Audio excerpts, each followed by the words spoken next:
Yan, dito ulit tayo sa manggahan. Kasi nagkanda hangin-hangin. Ay, sayang. Ayan o, nahulog. Hinog na sana kaso lang. May sugat naman. Grabe, ayan o. Ayan o, pahinog na ang mangga nila. Diba? Bago pa magkahinugan lahat. Ayan o.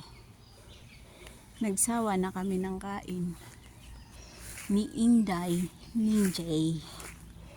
Diba? Kasi ang daming nahuhulog na mangga. Nalata na oh. Sayang. Ayun oh.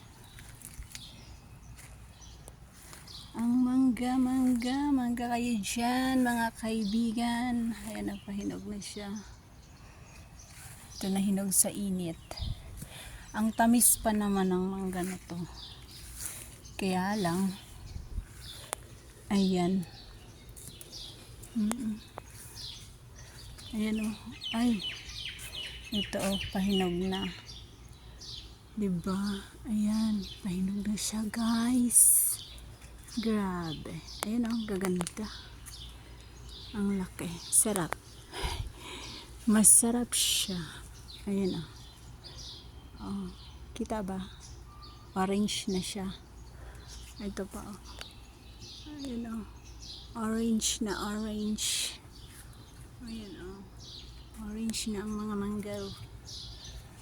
Ayan, pahinog na siya.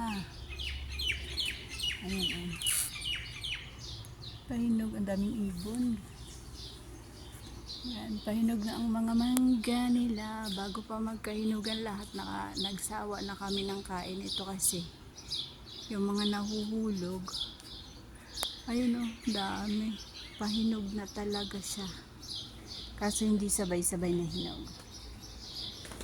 Yan. Ayan pa o.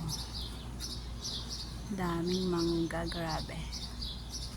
Magsawa, kalibre lang mangga sa Pilipinas yung binibili ko, grabe mahal, 200 ang kilo. Dito libre ang mangga.